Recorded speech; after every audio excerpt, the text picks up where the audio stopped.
Well, the Democratic race has certainly gotten nasty. Last night's debate was just the latest example. Now, I want to introduce our friends here to weigh in on this. Dominic Carter, political journalist, author, had a very busy week at a conference. We'll get to that in a little bit. And Democratic New Jersey Congressman Steve Rothman. First off, should we have expected that once they got the 5 days out, and once you can argue this was, Bernie's last stand, he had to do really well here, he was going to throw the kitchen sink, or were you surprised by the tone of it? Richard, no, I think you're right. He was looking to throw the kitchen sink in.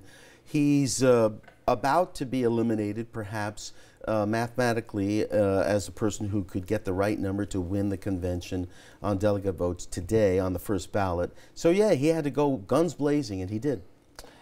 Dominic, it makes it a little harder, doesn't it, to, put this thing all back together, especially since you've gone to some of the rallies, you've covered it, you've talked to the people. They've all said, hell no, I'm voting for Bernie. If he doesn't win, I'm not going to capitulate here and give in to the Hillary I know short memories in politics, but certainly that wasn't helped by last night, by some of the things they were saying. Well, that's why when Jesse Jackson spoke to this program the other night, the second thing out of his mouth was that his concern was bringing the party back together after this nasty primary. We saw signs of what you illustrated just now, Richard, in terms of Hillary Clinton last night said several times, about bringing the party together. So she's already looking ahead.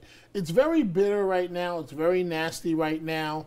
You can understand, as the congressman just said, Bernie Sanders, whether he admits it or not, is basically on life support. It's not looking good for him.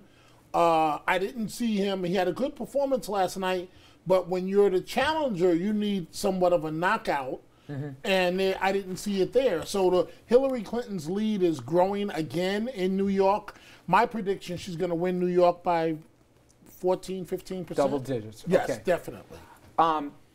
What happens behind the scenes where how much of an end game is kind of already discussed in an outline form, at least, Steve, where they say, okay, listen, this is how we get back on the same page after this. We're going to lay off demanding for the transcripts for the Wall Street speeches, or if we don't get within 10 points in New York. How much of that is mapped out either by the surrogates and some of the, or is it completely, reds and blues against grays here, and they don't talk until they get to Philadelphia?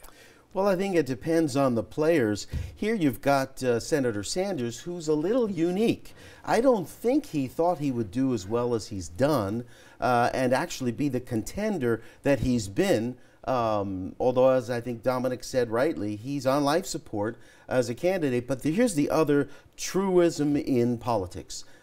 You never know what's going to happen tomorrow.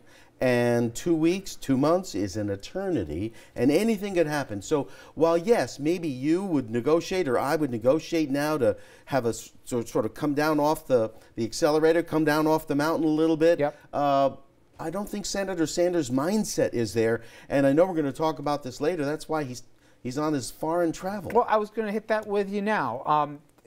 It's an interesting one, and I can understand both sides of the argument. Certainly you would think, from a math standpoint at least, you got to win New York if you're Sanders to have any plausible idea of denying her the magic number before she gets to Pennsylvania. Yet you're on a plane heading out to the Vatican to be a guest of the Pope. Now, certainly you can argue there's Catholic voters wherever you go, including in New York, but nonetheless, he's not, beating the bushes in Brooklyn for votes today. He's flying out to, the Vatican for that private audience. Would you have counseled him against getting on that plane, or do you think that this is publicity you can't buy?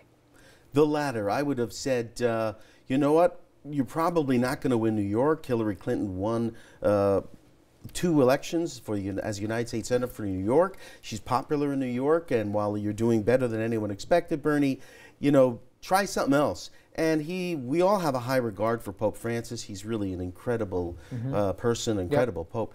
And it's a plane load full of media who's covering, so he's going to get a ton of free publicity. And we're talking about it now. So he's getting a lot of attention. There are a lot of Catholic voters throughout America, throughout New York, throughout Pennsylvania and Maryland, primaries that are coming up soon. So I think it was a good idea. What is curious, though, is that on the schedule at the Vatican is a conference to discuss economic reform in the former Soviet republics, the former countries of the Soviet Republic. Sure, huge issue for the primary voters in New York. Hey, Dom, listen, I can question it, but I can get it.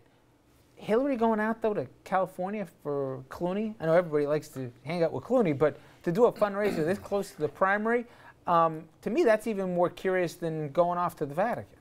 Well, let's look at. I know you got to raise money, but still, the time. But let's look at the track records. A couple of times when she should have been campaigning in other states, she ran here to New York in advance to hold a rally. So they both campaigns. First of all, I believe that Sanders going off to the Vatican is a concession that he knows that New York is a wrap. Because I just don't understand. You'll get some great press out of it, but I just don't see how 2 and 2 equals 4 in this case. But with Hillary Clinton, New York is in, her people are telling her, based on daily tracking polls, we got this. So it's her job now. You think if she was within 5 points, of course, she would stay in New York? Of course. Her job to energize the base, but she's got to raise the money. Okay. If you think things are bitter on the Democratic side, well, you haven't been seeing what's going on with the Republicans. When we come back, it was looking like Donald Trump was making nice with the Republican Party. Well, that's at least what I said before the dinner last night. Not anymore. He's back at it, and now the head of the RNC is fighting back as well. We'll have the latest as the Donald turns after this.